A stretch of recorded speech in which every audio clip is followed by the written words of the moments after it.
নমস্কার বন্ধুরা, গোপলু কিচেনের আরও একটি রেসিপিতে আপনাদের সবাইকে স্বাগত জানাই। আজকের আমার রেসিপি মতিচুর লাড্ডু। এই গণেশ পুজোতে আমি বাড়িতে মতিচুরের লাড্ডু বানিয়েছিলাম।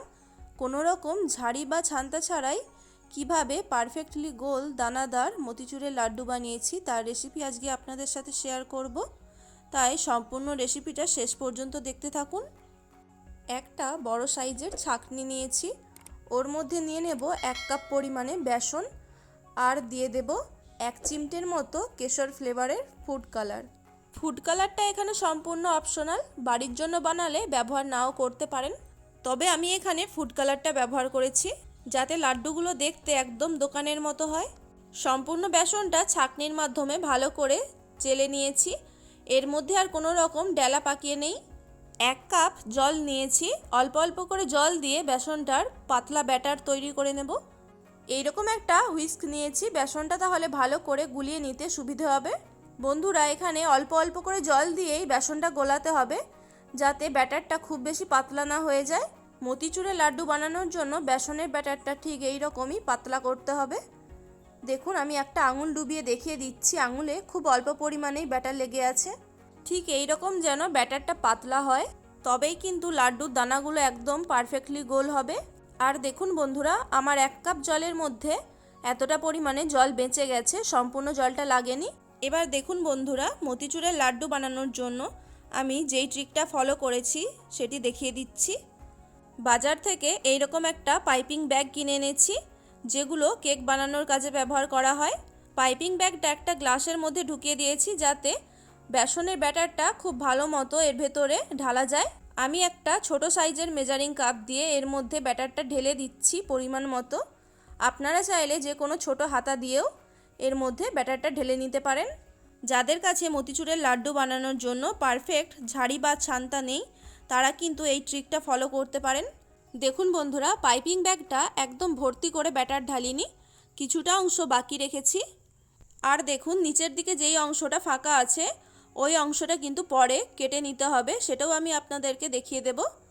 আর ওপরের এই অংশটাকে একটু ভাঁজ করে তারপর একটা রাবার ব্যান্ড দিয়ে ভালো করে আটকে দিতে হবে যাতে বেসনের ব্যাটারটা বাইরে না বেরিয়ে আসে, ঠিক যেমনটা আমি করছি দেখতেই পাচ্ছেন আপনারা।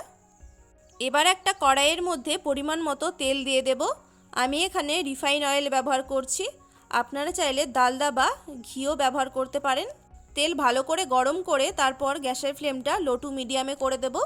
তারপর দেখুন, পাইপিং ব্যাগের যেই অংশটা কেটে নিতে হবে সেটি দেখিয়ে দিচ্ছি। একটা কাঁচি দিয়ে একদম অল্প পরিমাণে পাইপিং ব্যাগের শেষ অংশটা কেটে নিতে হবে যাতে মতিচুরের লাড্ডুর বুন্দিগুলো একদম সর্ষে দানার মতো হয়, বা তার থেকে একটু বড় হলেও চলবে, কিন্তু খুব বেশি বড় হলে হবে না। হাতে একটু ফেলিয়ে দেখে নেবেন ঠিক মতো বেসনের ব্যাটারটা পড়ছে কিনা। তারপর কড়াইয়ের ওপর পাইপিং ব্যাগটা প্রেস করে খুব তাড়াতাড়ি ঘোরাতে হবে, যেরকমটা আমি করে নিচ্ছি দেখতে পাচ্ছেন। অবশ্যই কিন্তু একটু প্রেস করেই পাইপিং ব্যাগটা ঘোরাতে হবে, না হলে কিন্তু ব্যাটারটা পড়বে না। এইভাবে করে নিলে কিন্তু বুন্দিগুলো একদম পারফেক্টলি গোল হবে। আর বন্ধুরা, অবশ্যই এই অবস্থাতে কিন্তু গ্যাসের ফ্লেমটা লো টু মিডিয়ামেই রাখবেন। বুন্দিগুলো যেহেতু এখানে খুবই ছোট ছোট, তাই দেওয়ার সাথে সাথেই কিন্তু এগুলো ভাজা হয়ে যাবে।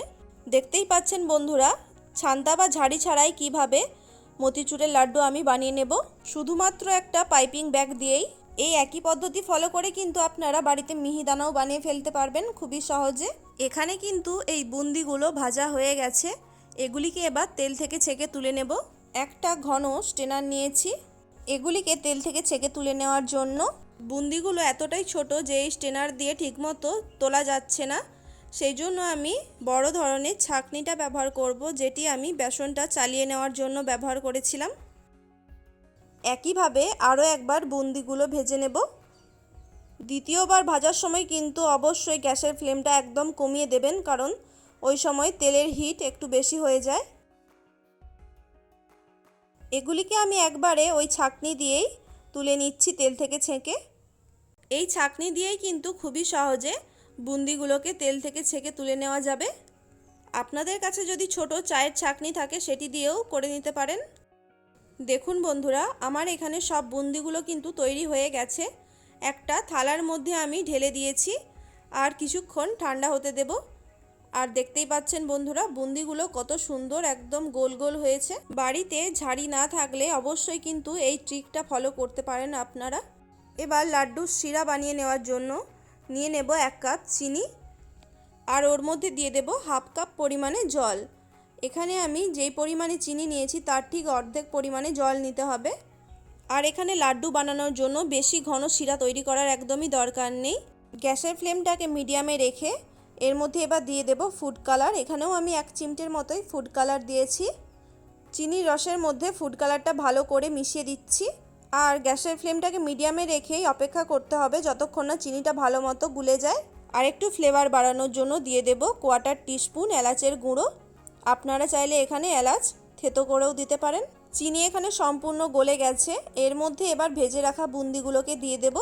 মতিচুরের লাড্ডুর বানানোর এই পর্যায়ে দানাগুলোকে সম্পূর্ণ ঢেলে দেওয়ার পর গ্যাসের ফ্লেমটা মিডিয়ামে রেখে কন্টিনিউ নাড়াচাড়া করতে হবে যতক্ষণ না দানাগুলো সম্পূর্ণ রস শুষে নেয় বা একদম নরম হয়ে যায়। মিষ্টির রস অনেক সময় দানা হয়ে যায়। আপনারা চাইলে এর মধ্যে 1/2 চামচের মতো লেবুর রস ব্যবহার করতে পারেন, তাহলে চিনির রস একদমই দানা হয়ে যাবে না। দেখুন বন্ধুরা, আমি কিন্তু গ্যাসের ফ্লেমটা একদম লো টু মিডিয়ামেই রেখেছি আর কন্টিনিউ কিন্তু এভাবে মেশাতে থাকবো যতক্ষণ না রসটা একদম শুষে নেয়। মিশ্রণটা থেকে অনেকটাই রস কমে গেছে। এই অবস্থাতে আমি ওর মধ্যে দিয়ে দেব 4 মগজ। এখানে আমি একটা বড় চামচের 1 চামচ 4 মগজ দিয়েছি। এটি দিয়েও আবার কন্টিনিউ মেশাতে থাকবো। আর এটাও ফলো করতে হবে যাতে মিশ্রণটা খুব বেশি টাইট না হয়ে যায়। দেখুন বন্ধুরা, আমার এখানে লাড্ডু বানানোর জন্য দানাগুলো একদম পারফেক্টলি নরম হয়ে গেছে। এই অবস্থাতে এবার এর মধ্যে দিয়ে দেব 1 চামচ ঘি। ঘি দিয়েও আরেকবার ভালো করে সব কিছু মিশিয়ে দিচ্ছি। এখানে কিন্তু লাড্ডুর মিশ্রণটা খুব বেশি ড্রাই নেই, একদম রসালো আছে। এই অবস্থাতেই কিন্তু গ্যাসের ফ্লেমটা অফ করে দিতে হবে।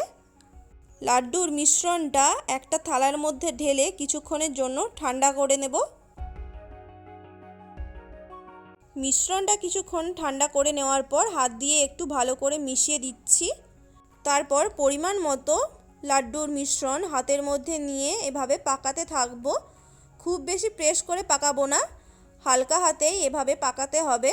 এভাবে করে নিলেই কিন্তু মতিচুরের লাড্ডু পারফেক্টলি তৈরি হয়ে যাবে। লাড্ডুগুলো কিন্তু একদম জুসি হয়েছে। মুঠো করার সাথে সাথেই দেখতে পাচ্ছেন হাতে একদম রসে ভর্তি হয়ে গেছে। বন্ধুরা, এভাবেই কিন্তু আপনারা বাড়িতে মতিচুরের লাড্ডু খুব সহজে বানিয়ে নিতে পারেন। এগুলো দেখতে যতটাই সুন্দর, খেতে কিন্তু তার থেকেও বেশি সুন্দর হয়। এভাবে বাড়িতেই বানিয়ে নিলে কিন্তু বাজার থেকে আর মতিচুরের লাড্ডু কিনে খেতে হবে না। রেসিপিটা ভালো লাগলে অবশ্যই একটি লাইক করে দেবেন আর প্লিজ আমার চ্যানেলটিকে সাবস্ক্রাইব করে দেবেন। সবাই ভালো থাকবেন, সুস্থ থাকবেন। আজকের মতো ধন্যবাদ।